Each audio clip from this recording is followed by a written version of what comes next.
અને વાત કરીશું જૂનાગઢની તો જૂનાગઢ શહેર અને આસપાસના વિસ્તારના નાગરિકોને વધુ સુવિધાસભર અને આધુનિક સેવા ઉપલબ્ધ કરાવવાના હેતુથી કાળવા ચોક પાસે આવેલા નોબલ પ્લાઝા ખાતે એડવાન્સ આધાર સેવા કેન્દ્રનો પ્રારંભ કરવામાં આવ્યો છે। આ અદ્યતન કેન્દ્રનું લોકાર્પણ જૂનાગઢના સાંસદ રાજેશ ચુડાસમાના હસ્તે રિબન કાપીને કરવામાં આવ્યું। આ નવા કેન્દ્રની શરૂઆત થવાથી સ્થાનિક જનતાને આધાર કાર્ડ સંબંધિત તમામ કામગીરી અને સુધારા વધારા માટે ભારે સરળતા રહેશે અને નાગરિકોને ઝડપી સુવિધા મળશે।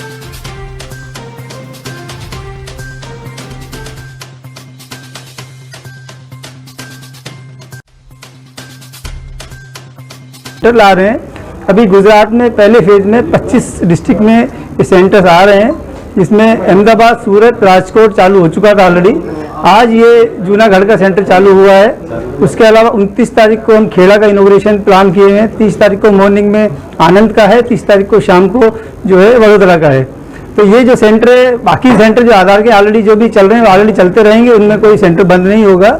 पर ये सेंटर ये स्टेट ऑफ आर्ट इंफ्रास्ट्रक्चर के साथ चालू हो रहा है। जैसे हमारे पासपोर्ट सेवा केंद्र है, उसी तर्ज पे ये आधार सेवा केंद्र चालू होने वाले हैं। इनमें जो है आपको ऑनलाइन अपॉइंटमेंट की सुविधा रहेगी। आप ऑनलाइन अपॉइंटमेंट लेके सुविधा एवी है कि तमारे हवे हैरानगति नहीं खावी पड़े। त्यारे तमे आवशो तो आ ऑफिस पण एसी है, बेस्ट स्टाफ है।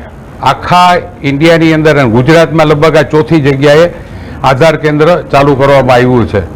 तमे एकवार आवशो क्यां हैरानगति नहीं थाय।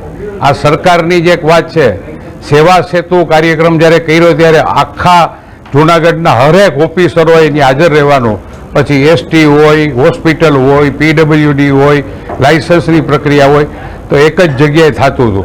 आवुं ज आजे आधार सेवा केंद्र ज्यारे चालू थयुं छे, खरेखर सरकारने जेटला धन्यवाद आपीए એટલા